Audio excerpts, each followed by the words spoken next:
All right, everybody. Welcome back to the Warrior Mindset and Motivation Podcast. I'm your host, retired Army Sergeant First Class Eric Castillo. I'm also a life coach at Zimi Wellness Center in Indigenous Sovereignty. Today, got another Marine. I've been on like this Marine kick lately, where I've had like Marine after Marine after Marine. So I'm not sure. I'm not sure what's going on with these Marines. Maybe the Marines just got something to say. I'm not sure, but I always like having Marines because they're a special kind of group of people. They are. I love them. So his name's Matt Jimenez. He was in the Marines, and he does stuff on Instagram, and that's how I came across him, was Instagram. And he does some pretty good stuff. He does funny stuff. He does some pretty raw stuff, some pretty real stuff. Even pulls on heartstrings from time to time. And I felt that it was, just to have him come on here and share his story. And he's got a couple of things he's going to share with you as he tells his stories and things that he's got going on. And he's someone that you should check out and follow. And if you want to follow him, his some of his tags are in the description. So yeah, Matt, go ahead, tell everybody a little bit about yourself, man, and what you've been up to. And thank you so much, Eric. First off, I have to say it's such a corny thing to say, but right off the bat, I'm super excited to be here. I love doing podcasts, mainly because Marines love to hear themselves speak. So I think it's we like to do it in front of a camera too, so we can see if there's still crayons in our teeth. Well, I didn't see any, so you're good. All right, good. Yeah, so I'm 32 years old. I am a father of 5, and I always say those things first too, because I like to reference that, because for the people who are listening and not watching, a lot of times they think I look younger. But yeah, I'm an 80s baby, and I grew up in the 90s in sunny Southern California. But I'm sorry to all my country boys. I am from California, but I did also grow up in Nebraska. So we did all the mudding and skeet shooting and all that fun stuff too. I grew up in kind of like a military family, right? So my uncle, Vietnam, 0311 rifleman. My cousin, also Marine. My other cousin, Navy. My great-grandfather, 11 Bravo, World War II in the Army. He just passed 2 weeks ago. And he passed away in his sleep. It's a great thing to see somebody live that kind of life. And all of those inspired me to join the Marine Corps. But what really got me to actually join the Marine Corps was I was homeless. I spent about a year out on the streets. We're talking about one McChicken and maybe a large French fry somehow if I could get one. So I ended up joining the Marine Corps about $1.19. And of course, I joined as an 0311 rifleman because I had no idea there were other jobs in the Marine Corps. Like, I called the recruiter and he's like, what were you thinking about doing? I was like, I want the gun and the shooting thing. That's what you guys do. He's like, yeah, that's what we do. And of course, this is during Iraq and Afghanistan, 2007. Mm-hmm. So it's like I rolled right into the Marine Corps as a feisty little $1.20 Hispanic who wanted to get out there and get some. And I did. I did. Unfortunately for my mental health, but fortunately for my life, I think it was the best decision. I think it was the best decision and the worst decision I could ever make at that time, because I threw myself into it not knowing I had a baby on the way. Right. Not knowing I had, I was the guy who got the girl pregnant right before he went to boot camp. Oh, I'm that guy. You're the guy you meet right after boot camp who says, oh, by the way, I'm having a baby. Yeah. Time went on. I did 3 deployments overseas, and I did every type of deployment you can do. I did a humanitarian deployment. I did a booze cruise where we just floated around the ocean. And then I did a combat deployment, which is one of the more famous combat deployments recently, for bad reasons. And I was a part of that one too, which we can talk about. And that's the sweet and short bit of it. Mm-hmm. Cool. So when you would join, where did they send you off to? I know that Marines usually do the boot camp in 2 places. It's either down at Pendleton or Paris Island. Where'd you go? I'm from Southern California, so I went to boot camp right here in San Diego, very lucky. And then when they told me I was going to be stationed in North Carolina, I said, Sergeant, where's North Carolina? He said, shut the and yeah, and I ended up serving on the East Coast in Camp June for 4 years. That's the same like me too. I'm from LA, and I joined and I did my basic training in Oklahoma, right, Fort Sill. where I didn't think it was possible to see every season in one day. Like I was 17 years old, freaked the hell out because it rained, it snowed, tornado warning, and then it got to like 90 degrees. I was like, what the hell is happening? I thought it was the apocalypse or something. You know, like all the guys from LA, we all rushed under a stairwell, and then we were getting yelled at because we didn't come out the stairwell because it was freaking raining and it was like tornado sirens and crap. So it was like, what the heck? Yeah, I had no idea what humidity was. I think I got to the airport at 5 a.m. in July, and I said, why is it wet? Why do I feel like I'm covered in butter? They're like, Jimenez, that's humidity. I was like, puberty? What'd you say? Humidity, dumbass. Yeah, the humidity is something else there, especially on the East Coast. It gets so, because I went to Fort Bragg, North Carolina, my first duty station, and it's just like, it's stupid humid over there. And it's just like, geez, you know, and like at first I was like, I would complain about the heat, but like after like deployment after deployment after deployment, the heat really didn't bother me no more. I actually ended up liking the heat, and I prefer to be hot now versus cold, you know, just really. Yeah. Oh yeah. And we would talk about this like in the field all the time. And I mean, and people know, like, you know, when you're in the field and you do training, you have unique conversations there in the field, where conversations that only happen in the field. Like, we argued about hot versus cold for about 2 hours about what was better and why. And then after that, somehow we argued about chocolate for 3 hours. Yeah. Like light versus dark chocolate. I don't know. It was just people were going back and forth. And it was just my squad. It was just 9 of us, and we were just going back forward. And then someone walks up from the other section, like, "Hey, what about Belgian chocolate?" And we all stop. And well, that was a whole nother 45 minutes about Belgian chocolate. You know, so it's like I should have joined the Army, because all we did in the Marines is just go in the tent and get naked together and do weird stuff. It's man, I knew I should have joined the Army. Yeah, like, and I mean, the Army has its pros and its cons too. You know, like with my job being a field artilleryman, like when we weren't doing our job, we were just doing like, I call it busy work. You know, like in 2000 when stuff was a little more like stricter and harder, we had to like rake the dirt. It was interesting. We were Fort Bragg. We had to rake the grass dirt, because it was like a mixture of grass and dirt. But we had to put lines in the dirt on the ground, then go to formation and stand on those lines. And then once formation and close of business was done, go rake and put lines on the ground again. That's nice to know, because now I know that the guys who trained me, it was you guys. It was you guys. That's good. Yes. Now I know why they're so angry when I got there around 07. Yeah. Yes. So, and it was things like that. Like, it's raining outside, you know, or it's snow, but you're going to sweep. Like, it's like, but it's snowing. No, you're going to get the snow off the ground. It's freaking snowing. It's in Germany and it's snowing, but we're going to shovel snow while it's snowing. And it's like, come on, man. Like, seriously. I try and tell like young people, they ask me, you know, because my social media platforms, I like to try and talk to as many people as possible. And I try and make sure that the romanticization that Hollywood has instilled in the military doesn't get funneled through to their soft jelly-like minds, to where they think they're going to look like Mark Wahlberg and they're going to be fighting 300 Taliban on a hillside. And I say, no, you're going to get beer bottles thrown behind you as you're doing a police call, and you have to start all over and pick those up too. And they're like, what is that? I was like, well, you're going to have fun learning. Oh yeah, like there's a whole bunch of stuff. That's the stuff that's never talked about. But I was lucky. My recruiter was actually honest, which I know is a rarity. He told me, because I told him I want to be artillery, and he was like, well, you know, it's a fun job. He's like, but it's redundant and it's boring, and you're gonna go to the field a lot. He's like, it's in the name of your job, field artillery. You're gonna train. He's like, but when you're not training, you're gonna do stupid shit. You're going to do things that don't make sense, and you're going to wonder why, but you're just going to do them. Yeah. My recruiter said something like that. He said, it's the best job you're ever going to have that you never want to do again. Mm-hmm.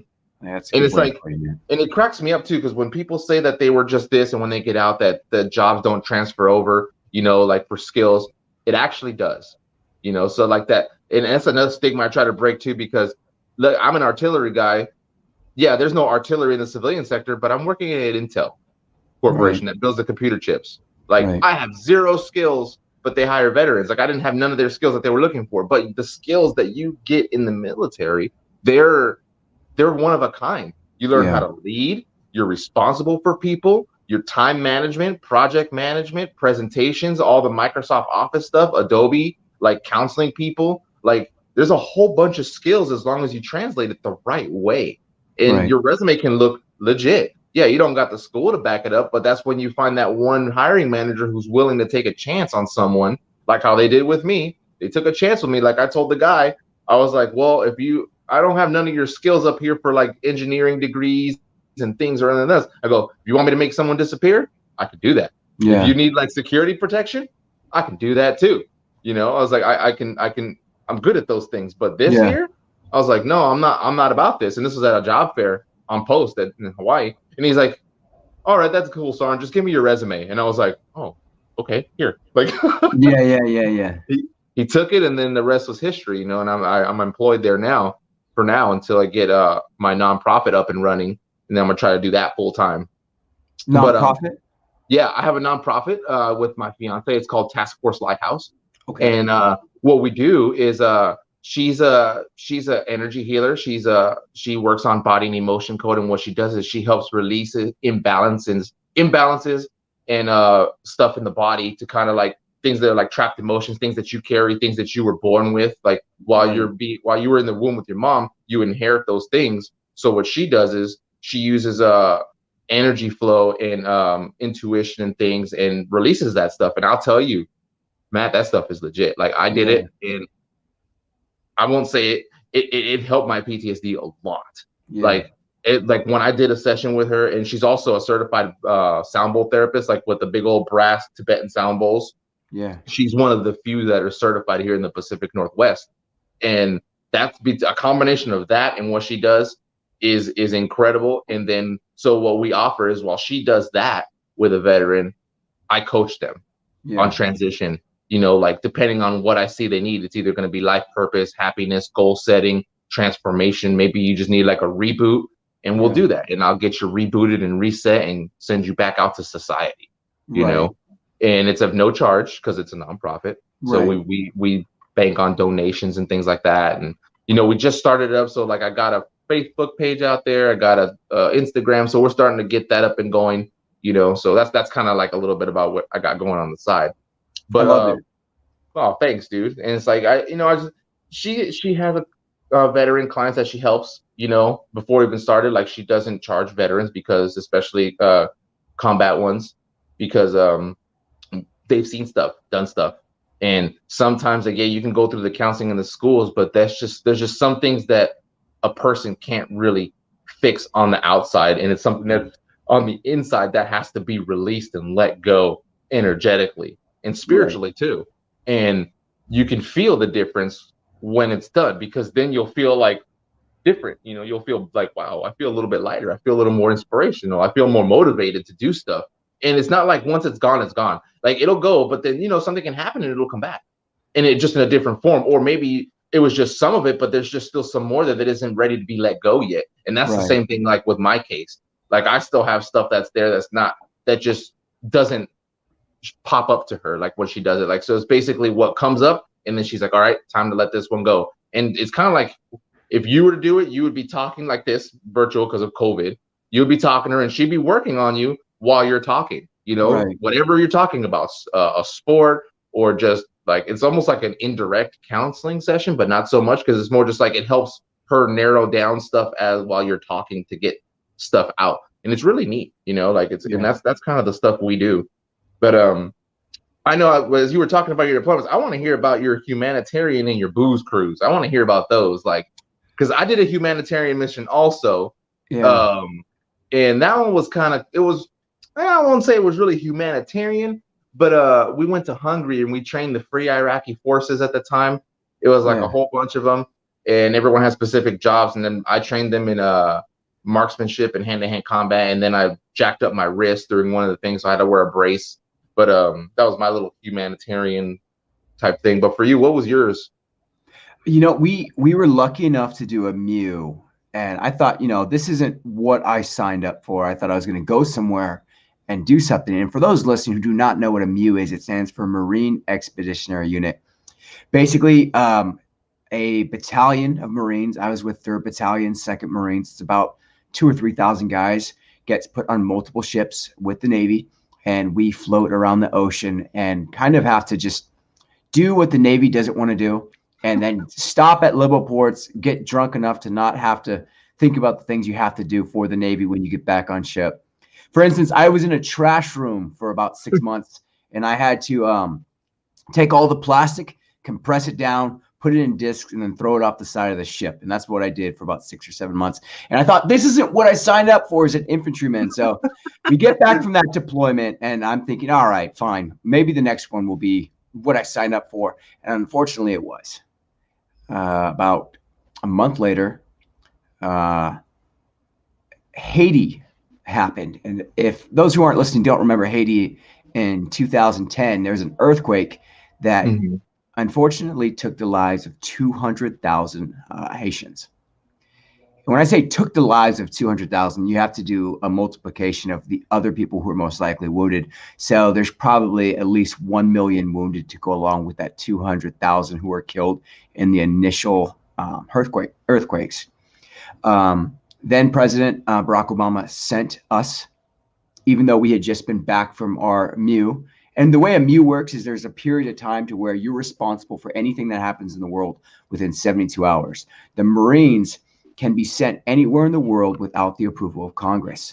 So for some reason, if war broke out in North Korea and South Korea, then President Barack Obama could have sent us to help defend South Korea with zero notice. You're going to Korea to fight in the next World War. That didn't happen. What did happen was we were still within that last period of time to where we could be emergency redeployed, and we were, and it was to Haiti. And I tell people, even with all the combat which we saw on our combat deployment in Afghanistan in 2011, Haiti was actually the hardest deployment I ever went on, because there's no credit in the Marine Corps infantry for something that doesn't have to do with combat.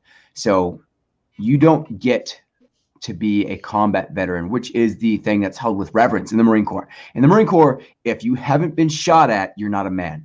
And I'll say that again. If you haven't been shot at, you're not a man in the Marine Corps infantry. And a lot of people who have been there will say, I hate it, and it's true. It doesn't matter how many deployments you've been on. It doesn't matter how much you know. It doesn't matter if you know the max effective range of an M16 A4 and a point in area target, or M203, or the kill radius of a grenade. It doesn't matter. If you haven't been shot at, you're not a real Marine. So when they sent us to Haiti, you weren't shot at. You just had to deal with wounded and dying people, or people who had unfortunately passed already. And we're talking 1 million plus and 200,000 bodies. Yeah. And I was 20. I think I was about 20 years old at the time. And I had just been put in charge of my first fire team. And instead of leading them and doing contact front or buddy rushing or clearing a room or teaching my point man how to keep his rifle up, I was telling them, are you okay? After they just carried a dying child. And yeah, that's a whole different toll than combat. Like, I mean, right. Yeah, you could, that's maybe in the beginning of the war. Yeah. But like on like natural disaster, and you're carrying civilians where there's like no combat, I can't imagine the mental toll that takes. Like, it's crazy. That's the problem, is that you didn't get to have a mental toll. There was zero respect for anything that we were doing because we weren't in combat. So the whole culture was, shut up, this isn't even combat. That was the whole culture of that deployment. And when I came home, you guys have cherries and boots in the Army, right? Mm-hmm. Like somebody who's like fresh or hasn't really done anything or who's new. Yeah. We have just boot. Like, you're just called a boot. But a boot is like the equivalent of, I'm attempting to disrespect you. I'm not saying it as a joke or in passing. If I say I'm going to curse, I hate cursing, but if you're a fucking boot, it's just pretty much saying you're nothing. So when I came home from that deployment, I was still considered a boot, even though I was a team leader, even though I'd been in for 2 years and done technically 2 deployments and saw a lot of horrible things that I didn't even see in actual combat zone in comparison. When I talk to a therapist now, unfortunately, my post-traumatic stress disorder, which I was diagnosed with, is actually more based on Haiti rather than combat. It's more based on wounded children or dying children. Yeah, no, I can see why, especially during that whole thing. Like, I mean, I know I've was in some pretty hairy situations in combat deployments. I didn't have any of those like how you did. I think one of the things that because I didn't really see a lot of dead bodies a lot. I think the one that we saw was like an accident that happened. It was my last tour in 2014, and it was an accident, and it was a pretty bad one. Nothing bad, but we were coming back and we stopped to help, and there was dead mom, dead kid, injured guy had like his bone sticking out, and that's when we learned like they were doing, and the men aren't allowed to touch the women, Yeah.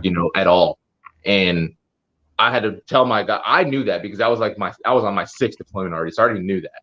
But like they were gonna go help, and I was like, no. I was like, we need to stand back, and they need to tell us what to do. Um, they need to tell us what we need because we're facilitating them. And Right. you see like the women because they had the long burkas, so the women were carrying them, and then I helped the guy with his leg, and then one of my other soldiers helped move the kid because the kid was a boy. So it was a lot of stuff, but like to compare it to like Haiti, oh, that was you, dude. That's some stuff right there. Like it's whew, Uh, everyone has their own weight in their own pack. So when I yeah. try and compare my things, it's always to empower other Hmm. people, and that's why I always start off the statement with "unfortunately," so I Hmm. don't validate it to seem like I am more of a man because of it. Because I don't think seeing trauma is what made me a man uh, Hmm. whatsoever, or being shot at. Because Yeah. unfortunately, I was shot at a lot too. Yeah. Me too.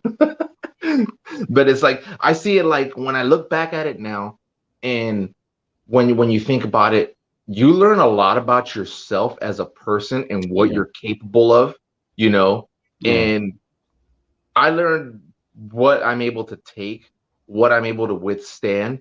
And when you mhm, take all of that, and now when you go to getting out of the military, yeah, something happens there, and for me it was like almost it felt like a strip of identity basically because I got out. My mind wasn't really it was a medical retirement, but it was kind of hairy because I was not in a good marriage, and I ended up having an affair with another service member because I just wasn't happy. yeah, Was that the right choice? No. I can say that, and if people judge me, that's fine. I don't care. But it was a mistake. I made it. It is what it is. But I was on the process of getting administratively separated after 17 and a half years. yeah, But and as I go through with counseling and stuff, it was because of me not being able to talk to my ex-wife, of just yeah, being unable to share and talk. So I found someone who did. And unfortunately, that happens. It's not the right answer, but it happens. yeah, So then, as I was going through that process, I was kind of like, like shooting myself in the foot like crazy, just like all this bad stuff. So now I'm carrying that.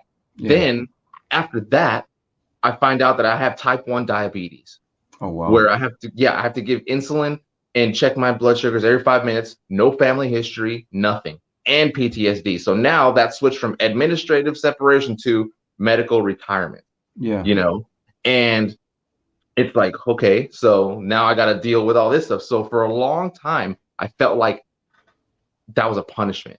yeah, Like, okay, you know what? You did had an outstanding service record. You were never in trouble. You made one mistake.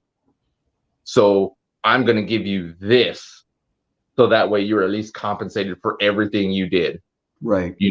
And when I got out, it felt like my whole identity was just stripped. Like I didn't know because I joined at 17 years old. I was a kid. Yeah, So I've been on my own since 17. So now here I am, 35 years old, on my own. Like what the heck, like didn't right. know what was going on at all. So like, and that's where I went through a hard time of like suicide attempts, and I got arrested because of my ex-wife, and I battled that whole process, and it was just it was a crazy dark couple of years after I got out. So for Yeah. you, like after you going through Haiti and all the stuff in Afghanistan that you went through, how was your transition? Like how was it good? Was it kind of like was it kind of smooth, rough?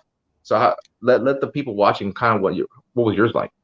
I think that there's a common mistake with the average 21, 22-year-old person who's getting out of the military, because that's the age that you are getting out.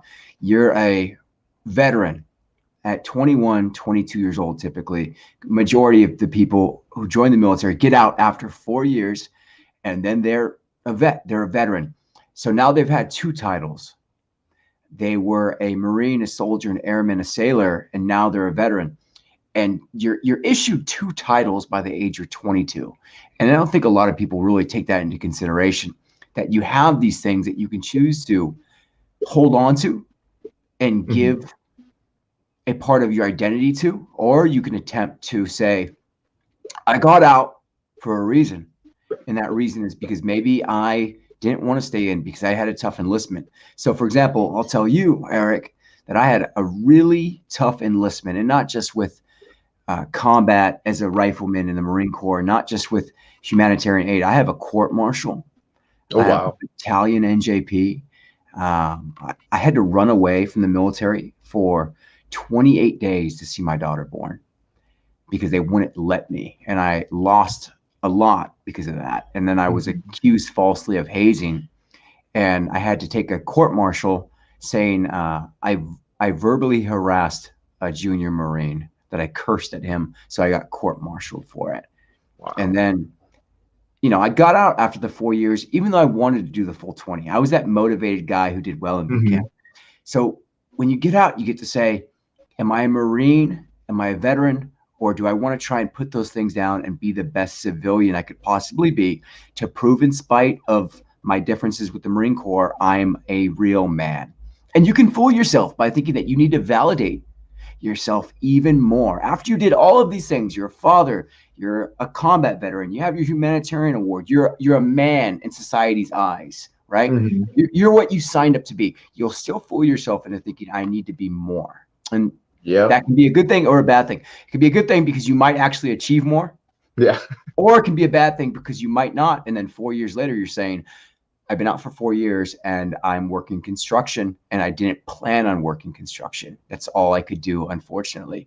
It was horrible for me, even though I did everything right.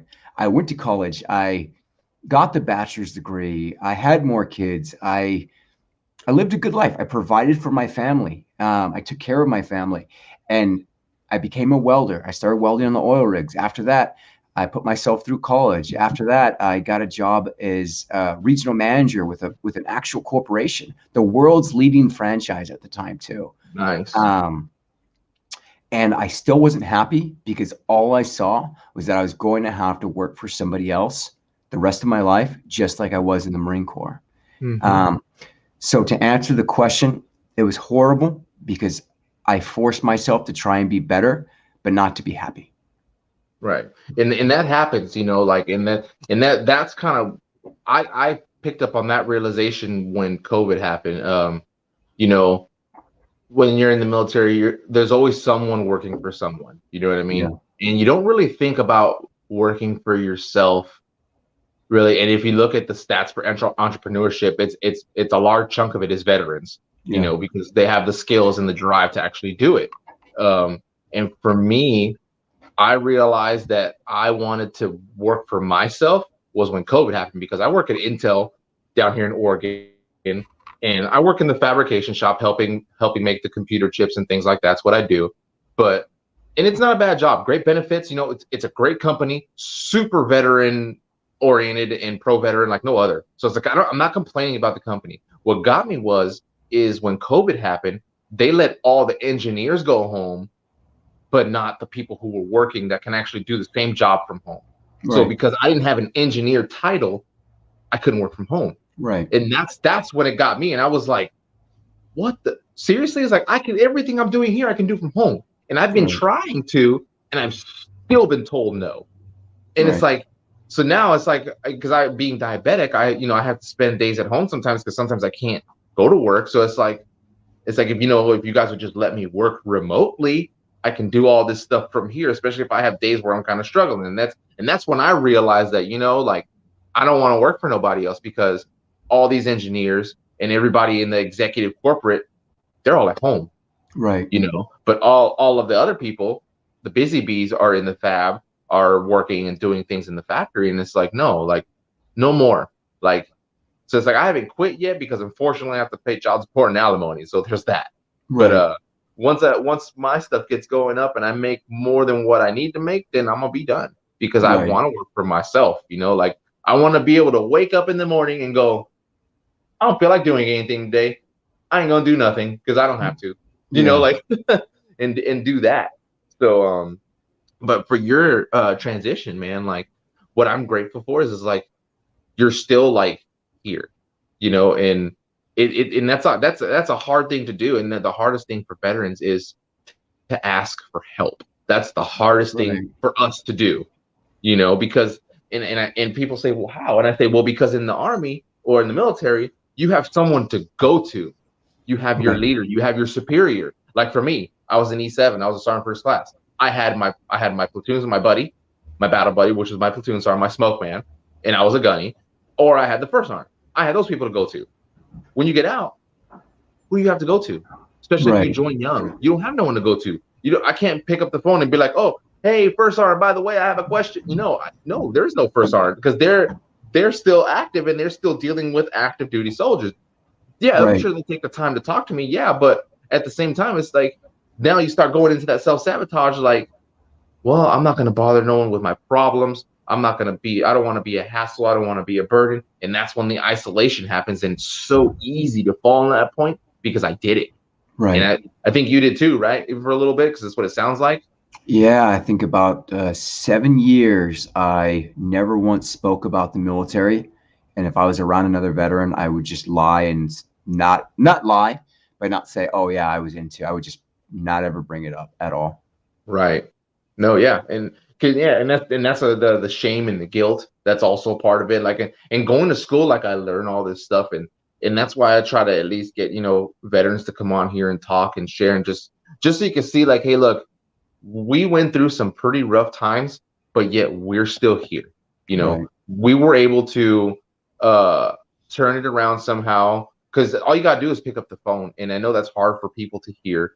And it's like it took me a hard look to ask for help.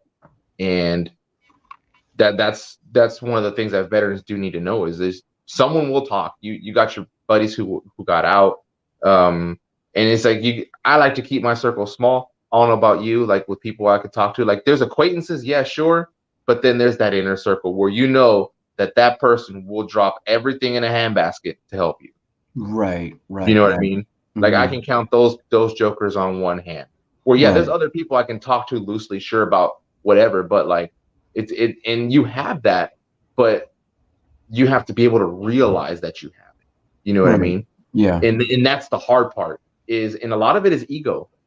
Ego ego is a damaging thing because it's like, oh well, I don't need this, I don't need that. But yeah, you do. You just Right. have to freaking get over your damn ego and ask for help and that's what I did. And now, I mean, yeah, I got my days and my moments. Like I know one time I was driving. It was about a few weeks ago. I don't know what happened, but like I got this thing where I rolled. It was like 40 degrees outside. And, you've been in a gunner's hatch before in a turn in the vehicle Hmm. driving. So I Hmm. rolled all the windows down, turned on some music, some rock and roll music, and just drove. Dude, I felt like I was in a freaking turret all the Right. way 40 minutes back home. I was just driving like no other. I walk in the door, my fiance is like, "What's wrong with your face?" And I told her, and she was like, "Oh my goodness!" So like I had to tell her, and then she Yeah. sat down and she talked to me, and she worked with me too to kind of get me out of that mode. Yeah. But Yeah. Yeah. it just popped in there, and it just happened, and but being able to talk about it is what's key. So I as agree. as I switch gears, unless you have anything to comment on that for anything real quick, No, I love it. sweet, Yeah. cool. So like for you, see your Instagram and stuff. So how did that come up? What was the motivation and drive for that? Because you got a lot of people over here writing on the comments. I see most of them are on the YouTube watching. You may know some of these people, you may not. You got there's a lot of people. Yeah, there's just a lot of people writing on there. And you'll see them if you look on the YouTube. But people are they're writing about lawnmowers and whatever else they're talking Yeah. about. Yeah. So, Yeah. but what was your drive for your Instagram like? Well, what was the reason for you to do that, or the inspiration, and then to kind of see, because I see like you do funny military ones too, which are kind of Yeah. funny. And I think you said you had a TikTok, then you got banned, and I don't know if you're back. But Yeah, I have a TikTok. I'm having trouble posting on it right now. I still have it and everything too. Yeah. okay. Yeah, so what was Um, the drive behind it, man? I was working with that company as the regional manager, and unfortunately for me, my ambition outweighed my aspirations with the company. So I volunteered to do every single thing. And since we didn't have anyone who wanted to do social media, I just started volunteering to do the social media for all 14 of these franchise businesses up and down the the West Coast, just teaching them how to do it. And at the time, I didn't even have my own social media. And then finally, when I was leaving the company, they're like, "You're funny. You should start your own. You should start your own." I started an Instagram account just for the gag of it back in 2017. Yeah. And it never really went anywhere because it wasn't me. It wasn't authentic, really. I was just trying to post things that I thought might make people laugh, nothing to do with the military at all. Yeah. Like, I think I might have posted one picture, and I remember someone commented who was a service member as well. He's like, "I thought you were just some clown. I had no idea you were actually a Marine." I was like, and I talked to my mentor about it. My mentor is like, "Yeah, man, perception's king. If you want to be the clown, you're going to be the clown. If you want to be the entertainer, you can be the entertainer who teaches."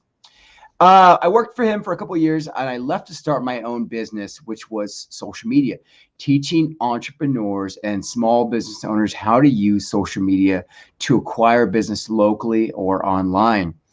And this new platform popped up called TikTok, and I said, "Hey, it's a new platform. You can get viral very easy. That's how new platforms are. They want you to get followers."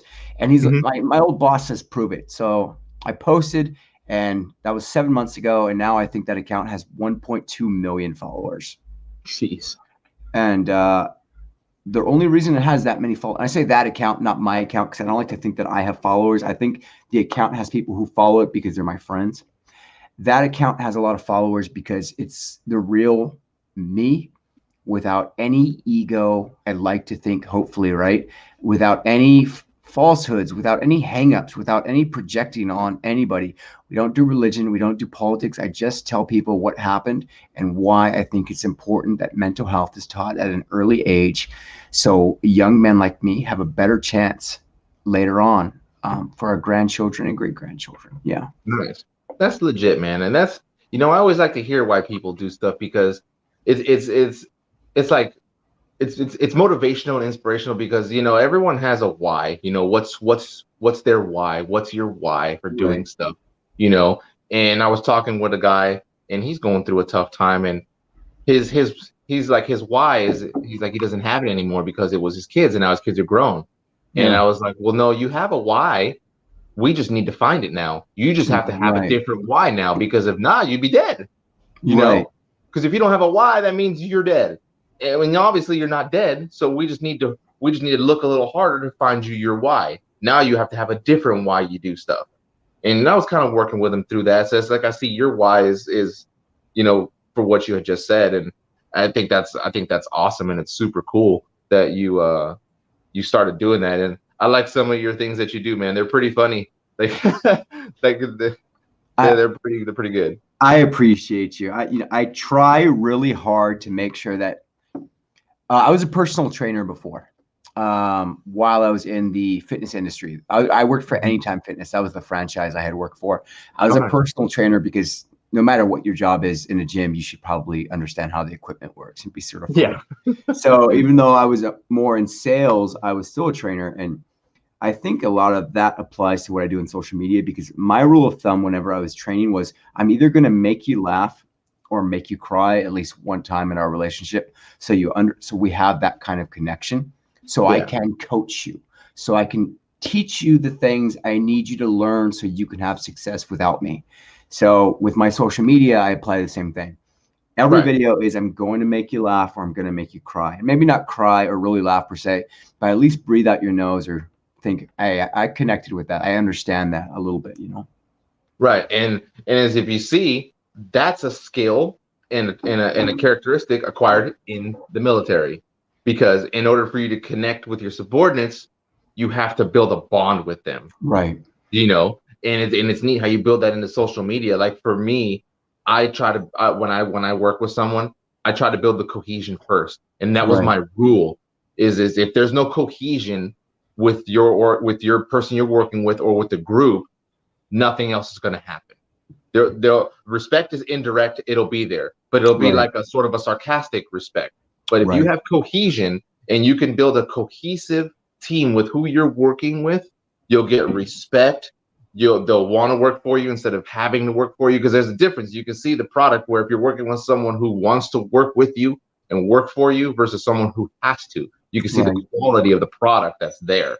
So, and like for you, that's kind of what you do. You try to at least hook someone who watches, and I think that's awesome, and it's neat to see, because I've seen some of yours where I was just sitting there, I was like, this dude pulling on heartstrings. Okay, gotcha. Yeah.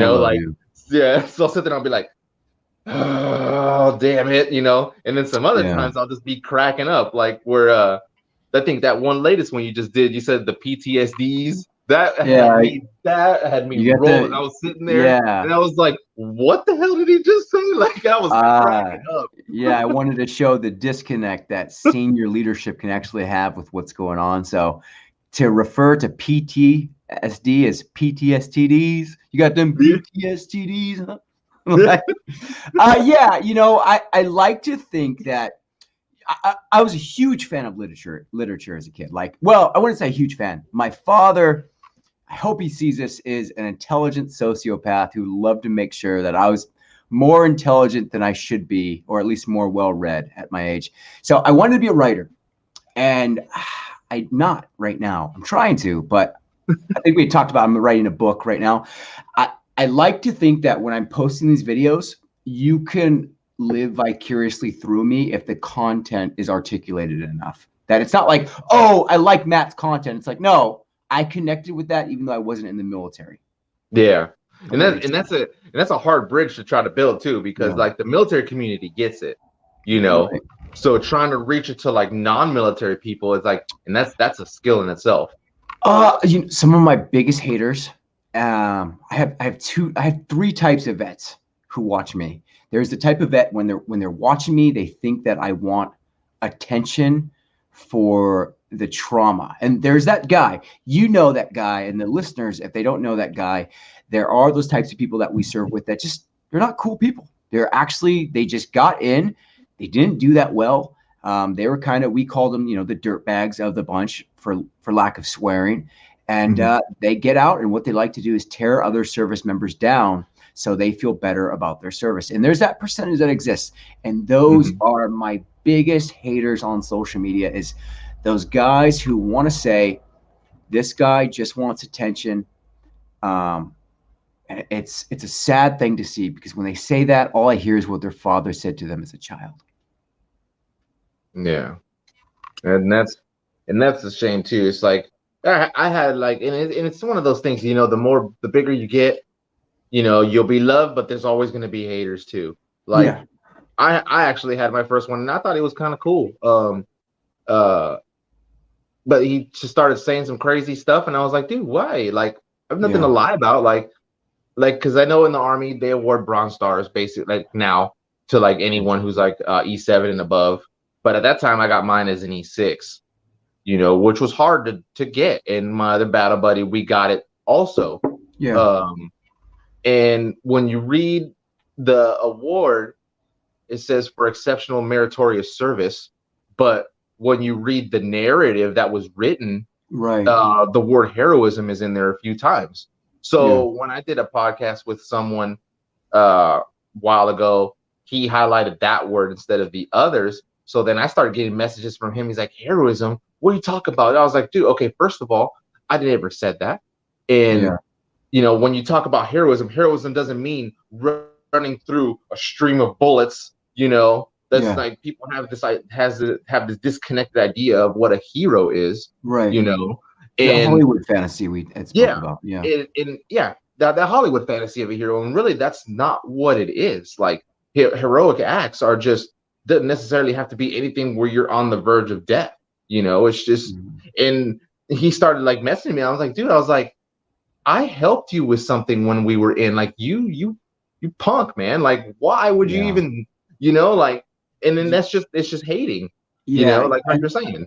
I think you can tell a lot about a man's insecurity by the way he approaches confrontation. So Mhm. when I talk to young people, I always tell them, remember, your fight or flight mechanism reflects your IQ and your insecurities and nothing more.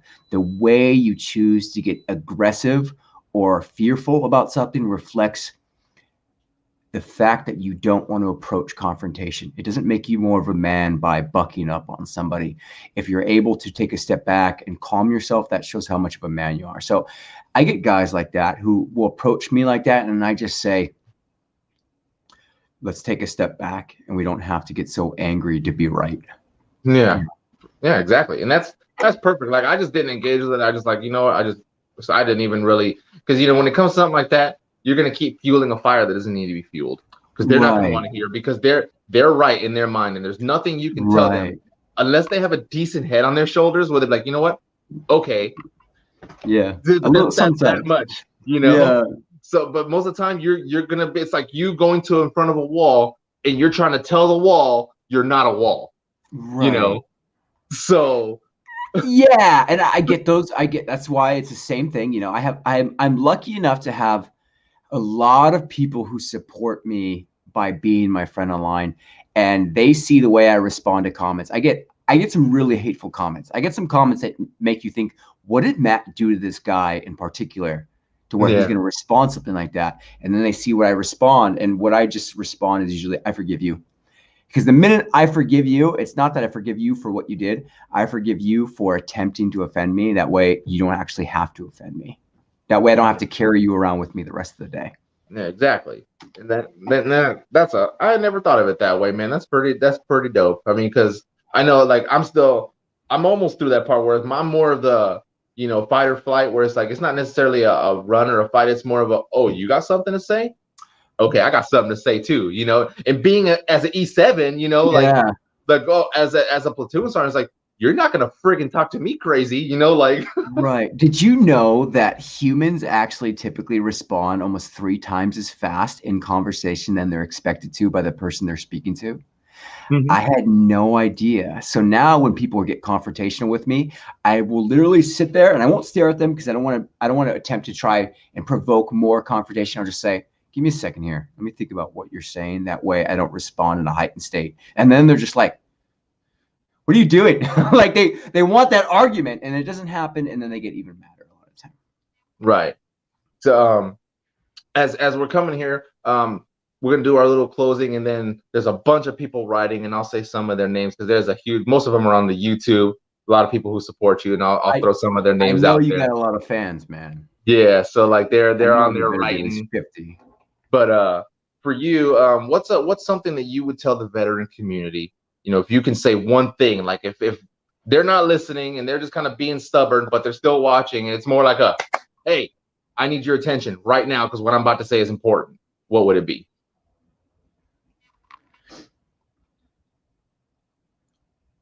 Remember that you have a chance to be the version of yourself that the people who don't like you and don't care about you wouldn't care to see. So, if you are able to learn as much about yourself, you would give yourself the actual chance to be the person that the people who don't like you and don't care about you wouldn't want to see. If you take a chance and learn about your own mental health and learn about these things that can empower you or these things that can dissuade power, you can be the better version of yourself. And it's not the way that a lot of people who do conferences and entrepreneurs want to teach you and make you feel good and give you that rah kind of conversation. But if you actually take a step back and educate yourself about who you are, you'll have a better chance at raising the children who could be better than you from the get-go. And that's what I try and do with my platform, is if I could have one wish 20 years from now, it would be that I would be part of the reason why mental health classes are taught in school, that we have a mental education course the same way we have a physical education course. It's insane to me that we have PE, but our children are not taught about what's going on in their brain. So for everyone who's listening to me right now, remember, your mental health comes in a spectrum, and you are part of the reason why it's good or bad. That's legit perfect. Like, I love hearing what people have to say at the end of my podcast, because I love hearing the unique spin that people put on the one message that they want for people. And it's all beautiful. I love it all. Like, you could hear like from different aspects and different things, and it's like it all, and everything is just the way it cultivates show after show. And like yours was like perfect. Like, there's nothing to even add on to it. Like, it's just right there. It's just boop, done. Nothing to elaborate on, nothing to highlight, because you said enough, man. Like, that was perfect in I its own. appreciate you. I appreciate you. No worries, dude. And for those people who are watching, this is I stream this on Facebook, same name, Warrior Mindset and Motivation. It's also on Anchor, all the podcast places, basically, Anchor, Google Podcasts, Apple Podcasts, iHeartRadio. I just recently got accepted to Pandora, so I'm on there too. Good for you. So that's cool. So you can hear who I talk with. You can download your favorite streams. You can send me a like, a follow, a subscriber, whatever you want to do. These are done every week with different veterans, people like Matt. You know, for those people who are just watching today, I had Jessica Lynch come on, the POW from back in the day. Oh, wow. She came on. Wow. So I was able to get her. If you've seen the show Quantico, the guy Ryan Booth, his name is Jake McLaughlin. He came on my podcast. He was on he was in the surge in Iraq. Okay. So I had him come on too, and him and I talk on a regular basis. He's a really cool dude, actually, and he just got picked up for another show. So I haven't heard from him lately because he's busy as hell right now. The veteran rapper Soldier Hard, Jeff. I think I know him. Yeah. He came on here, and I had him come on. So it's like I try to get people to come on, in all different lights. I got entrepreneurs, my best friend. I got Purple Heart recipients.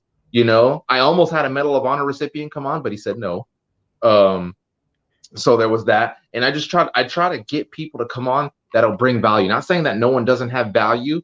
It's just I need what I'm looking for is what fits and what applies. And I have a list, and I got my list for the week, and you just became part of the show, man. So now you're there in the archives, and people can watch you whenever now. I appreciate the opportunity. I try to make sure that I'm always interviewing for the chance to be on again.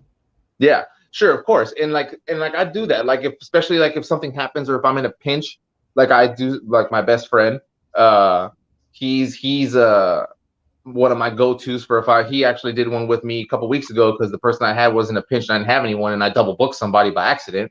So he came on in a pinch, and we talked about anger and why it is, what's it for, the drive behind it, and things like that. So it's like that was a good conversation. He's retiring from the military. He was in E8. He was a first sergeant. He's retiring, and he's actually on terminal leave now. So he's not actually in no more, but he's still in. I call terminal leave that grace period is if you do something stupid, the Army will bring your ass back and get you in trouble. So that's what that is. So he's on that part, and he should be swinging up here in June. But yeah, like if you ever want to do something else, man, like anything specific maybe you want to talk about, or like something you feel that needs to hit a little home, we can do that. You just send me a message, and then we'll do it. We'll throw it up there on a day. I try to do mine on Thursdays, because Thursdays is my easiest day. Because I work Sunday, Monday, Tuesday, every other Wednesday. So Thursdays is like a prime day. I appreciate you so much. Some of the things you said to me have been things I've never actually heard another veteran say, by the way. Really? Yeah. Oh. When you said one of my lines here before, I know you got to go here soon, but one of my lines I try and tell young people when they want to join, especially the Marine Corps infantry or Army infantry, I say, remember, and if there's anyone listening who's watched any of my content before, they've heard me say it a million times, so they're probably rolling their eyes like old Matt here, trying to sound smart. I always tell them, getting shot at doesn't make you a man or make you a woman. It just shows what kind of man or woman you are. And that's something that you had kind of hit on earlier. And that's, you can always tell someone who's been shot at when they say something like that. It's like, oh, you've been shot at. Okay. I recognize that.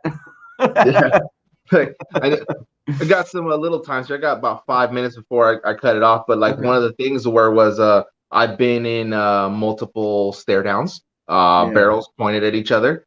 Those were pretty rough. Like I say with mine, like if I write all my stuff down on paper, you would read it and go, "Why are you still alive?" Yeah.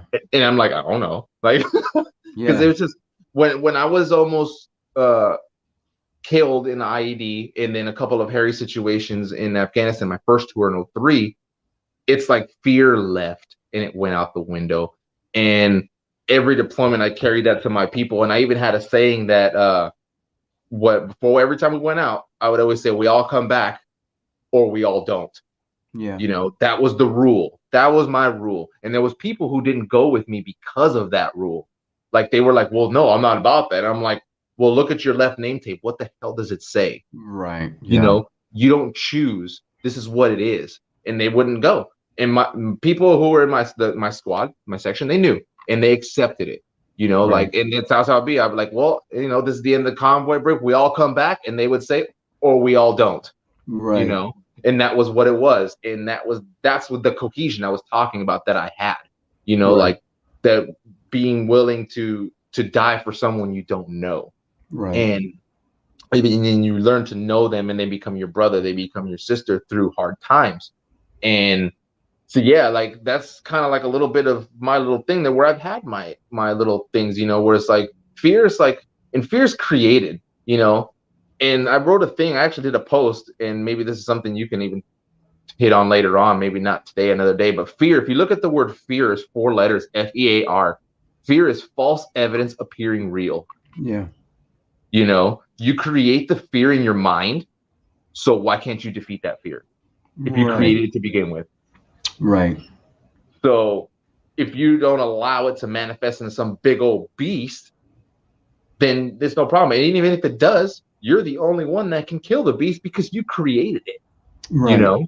So that's my little tidbit for, you know, since you threw that on there. So I was like, well, I'm gonna add my little sugar. How's that guy go with the salt like this? Yeah. I do a little bit of sprinkles on there. I love it. But I appreciate you for coming on, man. Those who are watching, you can check out Matt on his Instagram. It's in the description of the post here. I think it's a Matt underscore all right. Yeah, that's what it is. Yeah, that's it. Yeah. All right, cool. So that's what it is. And for all of mine, I have a little link in my bio. I call it my Firebase because I'm artillery and we have Firebases. Kind of like your link tree. I use Solo, and it has all my links there to all my platforms, Instagram, YouTube, the TikToks, all the other platforms and things like that too. So give me a follow, give me a like, give me a share. Go for Matt, share and follow his stuff. I'll be posting this up on the Instagram here in a little while once I get everything uploaded. So we appreciate you, Matt, for coming on. You got a whole bunch of people over here writing, mainly on YouTube. From the names I can see, you got a Jake, Casper, Rhonda, Haley, Ashton, Herrick, Morgan, Alex. Who else is here? Travis Bennett. He told you he'd come on. Something about $40. He'd give you a back rub or something. I don't know. That's a Marine thing, probably, I guess. Can I tell them? Can I tell them something real quick? Yeah. I don't appreciate you guys coming out of the basement.